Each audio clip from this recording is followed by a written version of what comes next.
மாணவர்கள் எவரும் போதைக்கு அடிமையாகாதீர்கள். அடிமையானவர்கள் மீண்டதாக சரித்திரமில்லை. எனவே உங்களையும் சமூகத்தையும் பாதுகாத்துக் கொள்ளுங்கள். உங்கள் நலன் கருதி கல்வி டிவி. அனைத்து மாணவர்களுக்கும் காலை வணக்கங்கள். தரம் 11ஆம் ஆண்டு பகுதியினுடைய சங்க பாடல்கள் என்று சொல்லப்படுகின்ற அந்த பாடப்பரப்பில் கடைசி வகுப்பில் குறுந்தொகை என்று சொல்லப்படுகின்ற ஒரு அகத்திணை இலக்கியத்திலே வருகின்ற ஒரு பாடலை பற்றிய ஒரு அறிமுக விடயமும் அந்த பாடலினுடைய பொருளும் விளங்கப்படுத்தப்பட்டுள்ளது.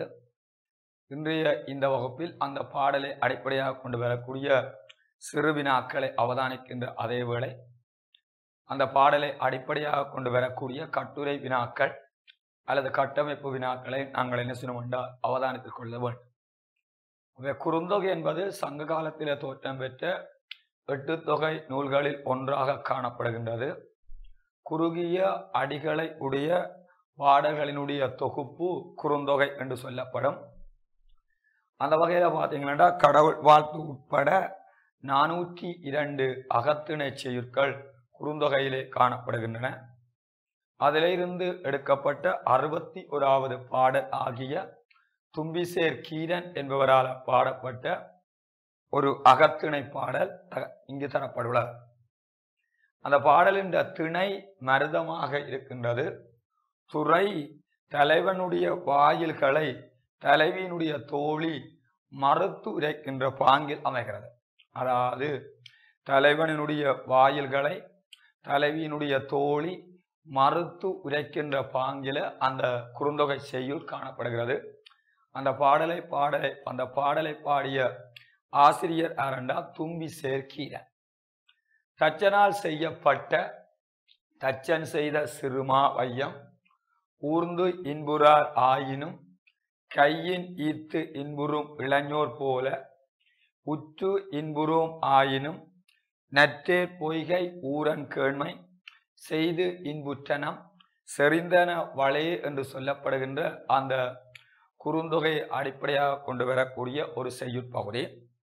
தச்சனால் செய்யப்பட்ட சிறிய குதிரை பூட்டப்பட்ட அந்த கைவண்டியினை அல்லது தேரினை ஏறி செலுத்தி இன்பம் அனுபவிக்காது விடினும் கைகளினால இழுத்து இன்பத்தை அனுபவிக்கின்ற இளமையான சிறுவர்களைப் போல, அதாவது கைகளால் இழுத்து இன்பத்தை அனுபவிக்கின்ற இளமையான சிறுவர்களைப் போல தலைவியும் தலைவனுடைய உடலை தழுவி இன்பத்தை அனுபவிக்காது விடினும் நல்ல தேரினையும் பொய்கையையும் உடைய அந்த ஊருக்கு தலைவனது நெருங்கிய நட்பினை மென்மேலும் நினைத்து இன்பம் அடைந்தோ அதனால கைகளில் அணியப்பட்டுள்ள அந்த கைவளையலானது கையின்கண் இறுகி காணப்படுகின்றது என குறிப்பிடப்படுகிறது. அதாவது கைகளில் அணியப்பட்டுள்ள அந்த கை வளையல் ஆனது இறுகி காணப்படுகின்றதென இந்த குறுந்தொகையினுடைய 61வது செய்யுட்பகுதியில் தும்பிசேர் கீரன் அவர்கள் குறிப்பிடுகிறார். தச்சனால் செய்யப்பட்ட அந்த சிறிய குதிரை பூட்டப்பட்ட அந்த கை வண்டியினை அல்லது தேரினை ஏறி செலுத்தி இன்பத்தை அனுபவிக்காது விடினும் கைகளினால இழுத்து இன்பத்தை அனுபவிக்கின்ற இளமையான சிறுவர்களைப் போல தலைவியும் தலைவனுடைய உடலை தழுவி இன்பத்தை அனுபவிக்காது விடினும் நல்ல தேரினையும் பொய்கையை உடைய அந்த ஊருக்கு தலைவனது நெருங்கிய நட்பினை மென்மேலும் நினைத்து இன்பம் அடைந்தோம். அதனால் தலைவியின் கைகளில் அணியப்பட்டுள்ள அந்த கைவளையலானது கையின்கண் இறுகி காணப்படுகின்றது என குறிப்பிடப்படுகிறது. இனி இந்த பாடலை அடிப்படையாக கொண்டு வரக்கூடிய சிறு வினாக்களை அவதானிக்கணும். அந்த வகையில் முதலாவது கேள்வி, இப்பாடலின் ஆசிரியர் யார்? முதலாவது கேள்வி, இப்பாடலினுடைய ஆசிரியர் யார்? அதுக்கு விடை தும்பிசேர் கீரன்.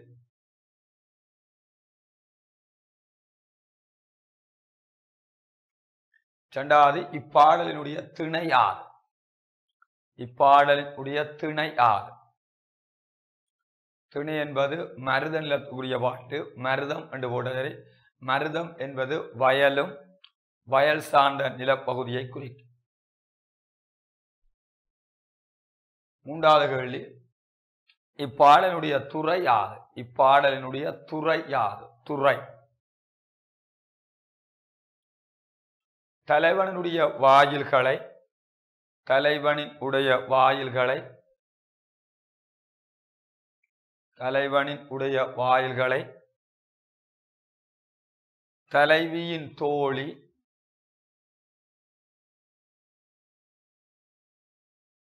மறுத்து உரைக்கின்ற பாங்கில் மறுத்து உரைக்கின்ற பாங்கில் இப்பாடல் அமைந்து உள்ளது.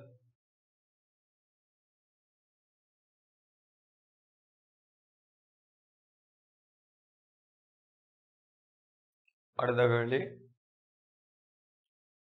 இளமையான சிறுவர்களினுடைய செயற்பாடு யாது? இளமையான சிறுவர்களினுடைய செயற்பாடு யாது?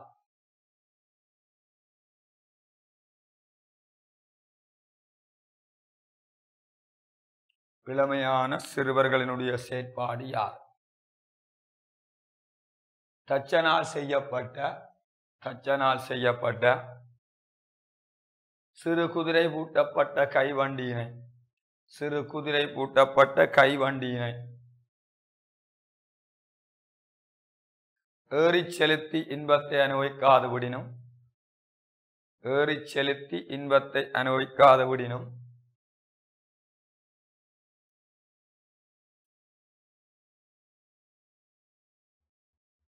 கைகளினால்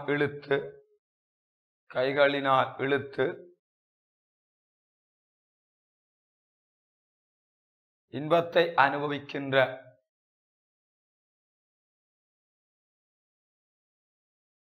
இளமையான சிறுவர்கள் என குறிப்பிடப்படுகின்றனர்.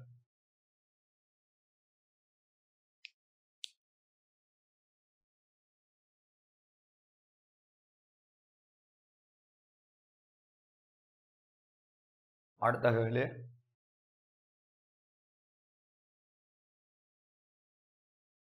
இப்பாடலில் வருகின்ற தலைவனுடைய சிறப்புகளாக குறிப்பிடப்படுபவை எவை? தலைவனுடைய சிறப்புகளாக குறிப்பிடப்படுவன எவை?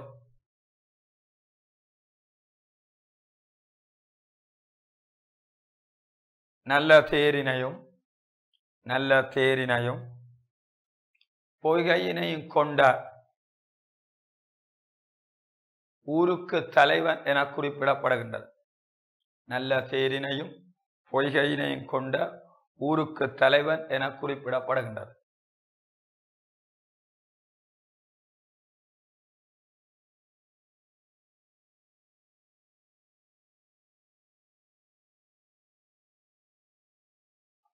அடுத்த கேள்வி, இப்பாடலில் தலைவியினுடைய கை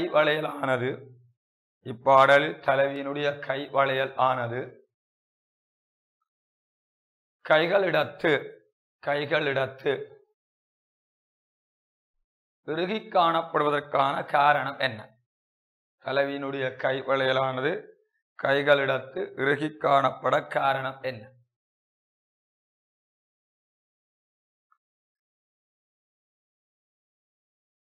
அதுக்கு விடை, தலைவி ஆனவள் தலைவனுடைய நெருங்கிய நட்பினை நினைத்து இன்பம் அடைந்திருக்கின்றாள்.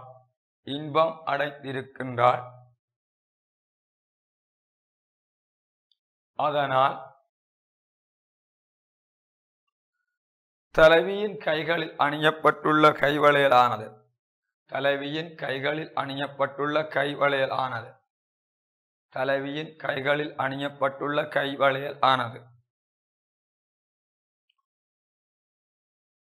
கைகளிடத்து இறுகி காணப்படுகின்றது என குறிப்பிடப்படுகின்றது.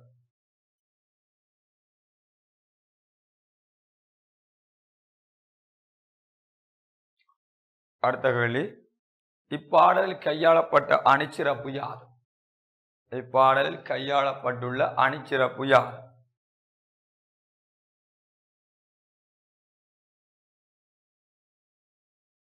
உவமை அணிச்சிறப்பு. இப்பாடல்ல கையாளப்பட்டுள்ள அணிச்சிறப்பு என்ன அணிச்சிறப்பு பார்க்க வேண்டாம், உவமை அணிச்சிறப்பு. அடுத்த கேள்வி, கேண்மை என்பதன் எதிர்கருத்து சொல் யாது அல்லது எதிர்ப்பதம் யாது? கேண்மை என்பதன் எதிர்ப்பதம் யாது? கேண்மை என்பதனுடைய எதிர்ப்பதம் பகைமை. கேண்மை என்றால் நெருங்கிய நட்பு, அதனுடைய எதிர்ப்பதம் பகைமை.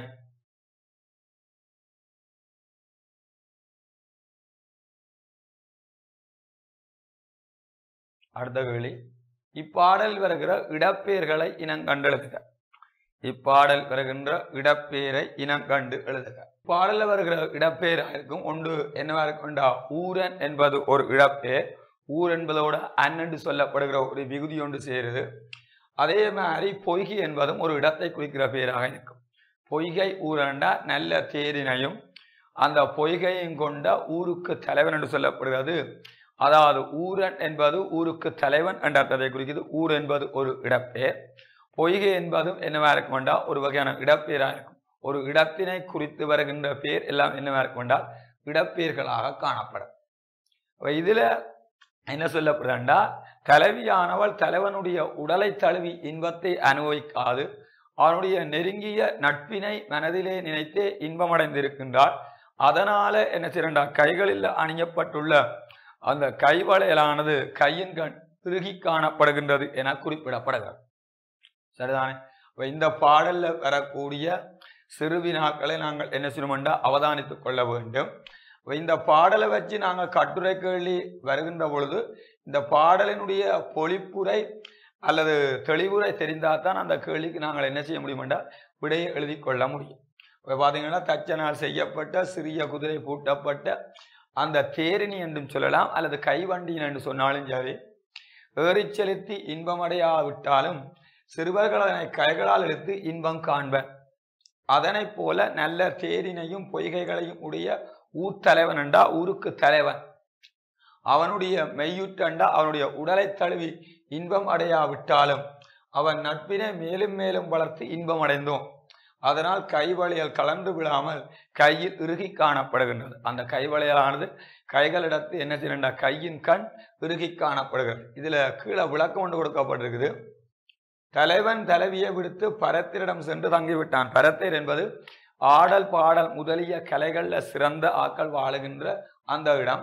இச்சமயம் தலைவனின் தூதாக வந்த பாணர் முதலியோரை தலைவியிடம் வந்தபோது வாயிலில் அவர்களை மறைத்து தோழியால் இது கூறப்பட்டது. அதாவது தலைவனுடைய தூதாக வந்த வாயில்களை மறைத்து தலைவியானவள் என்ன செய்யறான், தலைவி இல்ல தலைவியினுடைய தோழியானவள் அந்த வாயில்களை என்ன செய்யறாண்டா மறத்துரைக்கிறாள்.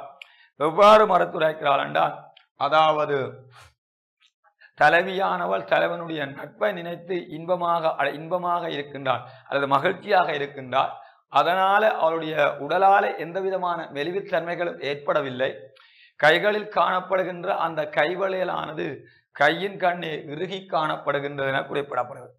இங்கு வாயில் என்று சொல்லப்படுறது தலைவனின் தூதாக தலைமகள் வீட்டுக்கு வந்த பாணர் முதலிய ஆக்களை குறிக்கிறது. தலைவனின் தூதாக தலைமகள் வீட்டிற்கு வந்த பாணர் முதலியோரை இங்கு என்ன செய்யறால் குறிப்பதாக காணப்படுகிறது.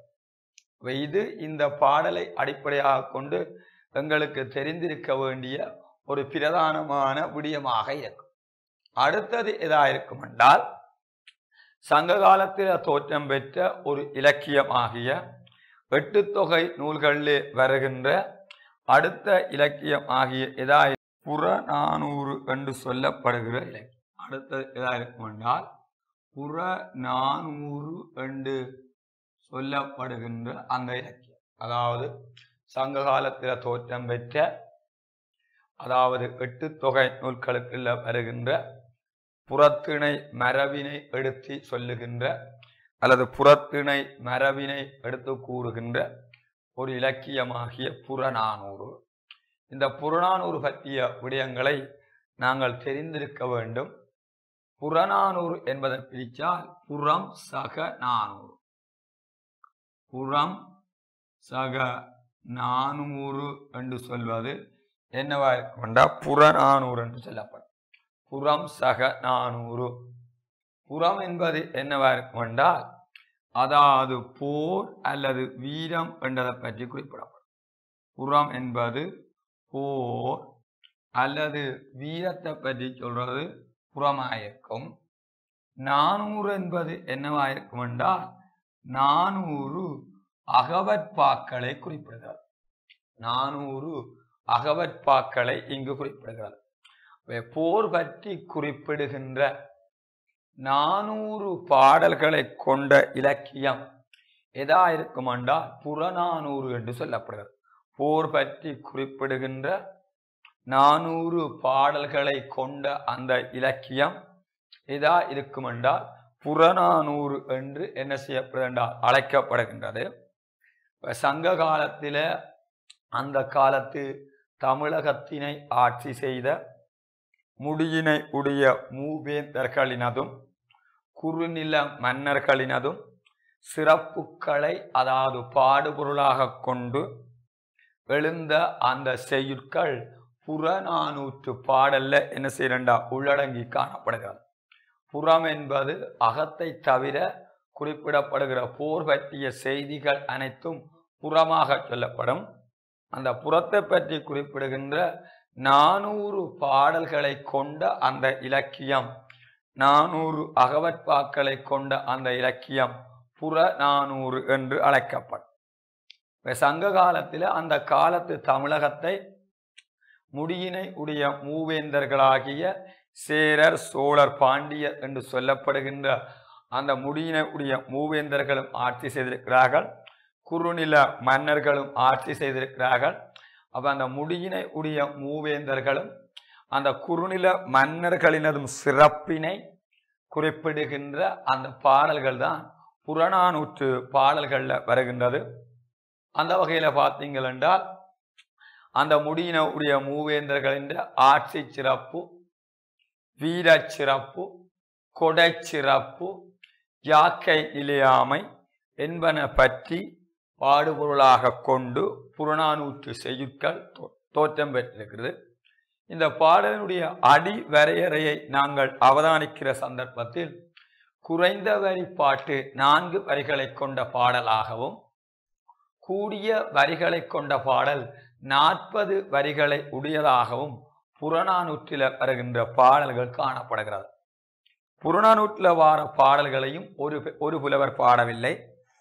பல்வேறுபட்ட புலவர்கள் என்ன செய்யறார் புறநானூற்றில் வருகின்ற அந்த புறத்திணை ஒழுக்கத்தை பற்றி குறிப்பிடுகின்ற பாடல்களை பாடி உள்ளார்கள். எல்லாமாக 400 அகவற்பாக்கள் காணப்படுகின்றது. அந்த 400 அகவற்பாக்கள்ல இருந்து உங்களுக்கு எடுக்கப்பட்ட பாட்டு அதாவது 243வது செய்யுள் ஆகிய தொடித்தலை விழுத்தண்டினார் என்பவரால் பாடப்பட்ட ஒரு செய்யுள் பகுதி தான் இங்கே உங்களோட பாடத்திட்டத்தில் உள்ளடங்கி காணப்படுகிறது. அதாவது அந்த புறநானூற்றில் இருந்து தேர்ந்தெடுக்கப்பட்ட 243வது செய்யுள் தான் இங்கு தரப்படுகின்றது. இந்த பாடலை பாடிய புலவர் ஆராயிருக்கும் என்றால் தொடித்தலை விழுத்தண்டினார் என்று சொல்லப்படுகின்ற அந்த புலவர் பாடிய ஒரு செய்யுள் தான் உங்களுக்கு இங்கு என்ன செய்யப்பட்டால் தரப்படுகிறது. புறநானூறு என்பது 8 தொகை நூல்களில் வருகின்றது.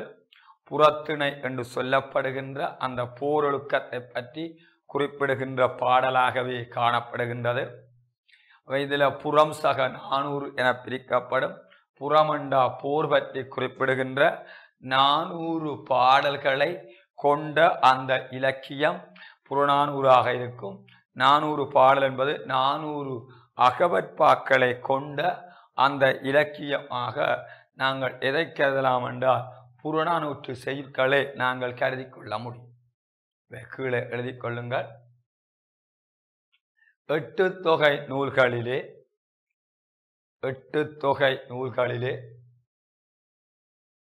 போர் பற்றிய விடயங்களை பிரதான பாடுபொருளாக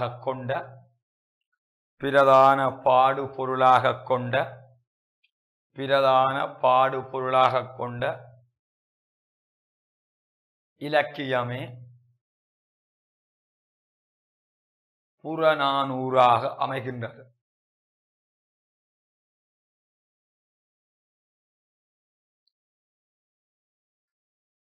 புறநானூறாக அமைகின்றது.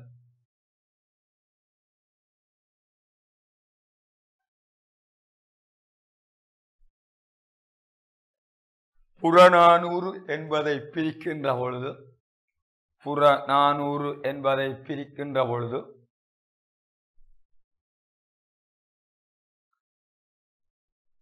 புறம் சக நானூறு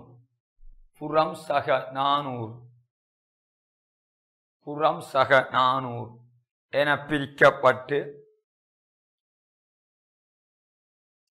புறம் என்பது போர் அல்லது வீரம் என்ற பொருளையும் புறம் என்பது போர் அல்லது வீரம் என்ற பொருளையும் புறம் என்பது போர் அல்லது வீரம் என்ற பொருளையும் நானூறு என்பது 400 அகவற்பாக்கள் என்ற பொருளையும் 400 அகவற்பாக்கள் என்ற பொருளையும் தருகின்றது. 400 அகவற்பாக்கள் என்ற பொருளையும் தருகின்றது. அந்த வகையில் சங்க காலத்திலே அந்த காலத்து தமிழகத்தினை ஆட்சி செய்த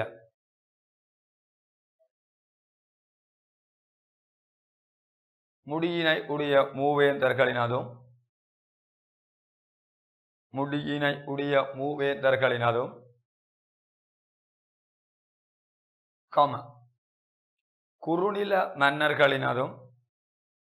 குறுநில மன்னர்களினதும் முடியினை உடைய மூவேந்தர்களினதும் குறுநில மன்னர்களினதும் ஆட்சி சிறப்பு, வீரச்சிறப்பு, கொடை சிறப்பு, தோற்றப்பொலிவு, யாக்கை நிலையாமை என்பனவற்றை பாடுபொருளாக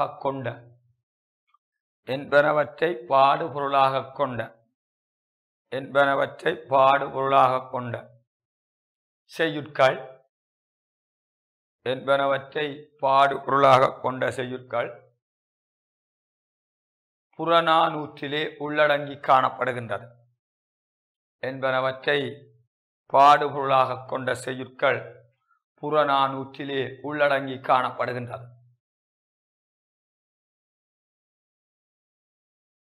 இந்த புறநானூற்றிலே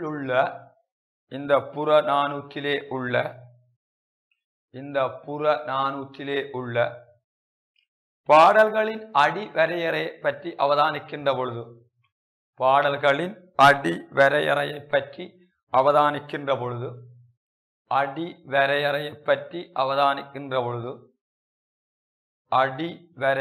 பற்றி அவதானிக்கின்ற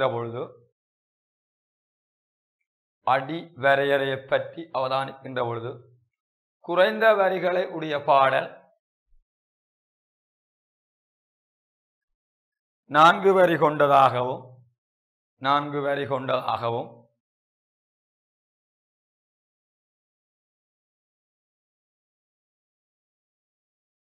கூடிய வரிகளை கொண்ட பாடல் 40 வரிகள் உடையதாகவும்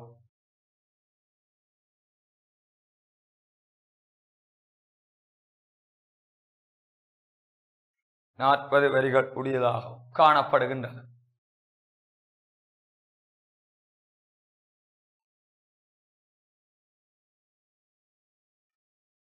இப்புறநானூற்றினுடைய கடவுள் வாழ்த்தினை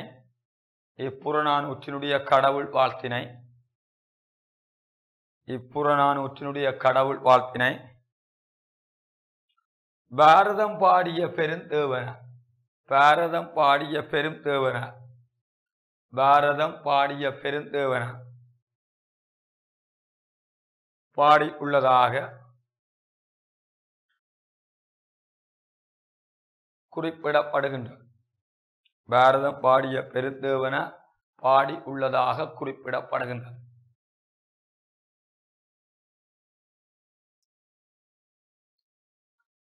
புறநானூற்றில் வருகின்ற செய்யுட்கள் யாவும் புறநானூற்றிலே வருகின்ற செய்யுட்கள் யாவும் புறநானூற்றிலே வருகின்ற செய்யுட்கள் யாவும் புறநானூற்றிலே வருகின்ற செய்யுட்கள் யாவும் போர் பற்றிய செய்திகளையே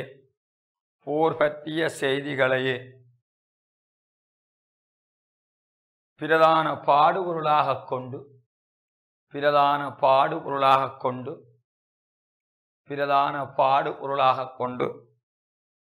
அமைந்துள்ளதனை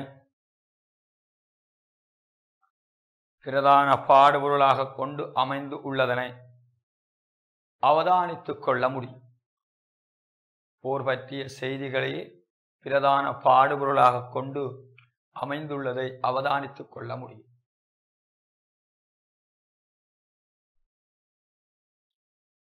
அந்த புறநானூற்றில் இருந்து உங்களுக்கு தரப்பட்ட பாடல் திணை என்னவாயிருக்குமெண்டா, அதாவது திணை பொதுவியல், துறை என்னவாயிருக்குமெண்டா கையறு நிலை.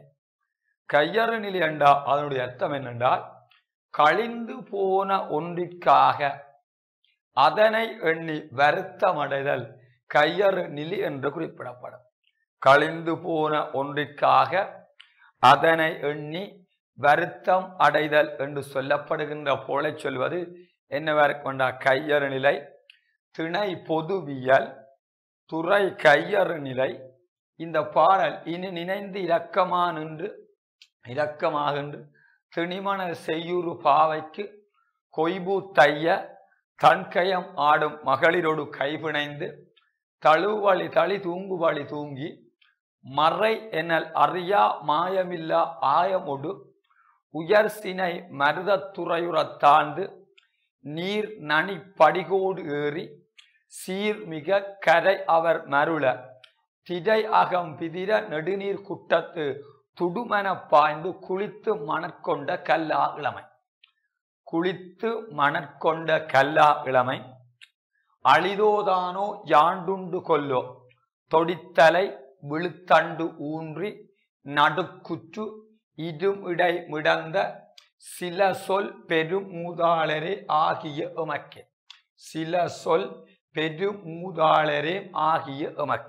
என்று சொல்லப்படுகின்ற 14 வரிகளையுடைய ஒரு செய்யுட்பகுதி திணை பொதுவியலாக இருக்கின்றது. துறை கையறு நிலை என்று சொல்லப்படும் கழிந்து போன ஒன்றிற்காக அதனை எண்ணி வருத்தமடைதல் என்று சொல்லப்படும். இந்த பாடலை பாடிய புலவரார் என்றால் தொடித்தலை விழுத்தண்டினார். தொடித்தலை எந்த சந்தர்ப்பத்தில் இந்த பாடலை பாடியிருக்கிறார் என்றால் தன்னுடைய முதுமை காலத்தில தன்னுடைய இளமை காலத்தை நினைத்து அதனை மீட்டி பார்க்கின்ற அந்த நோக்கத்தில இந்த பாடலை என்ன செய்ய பாடி உள்ளதை நாங்கள் அவதானித்துக் கொள்ளலாம்.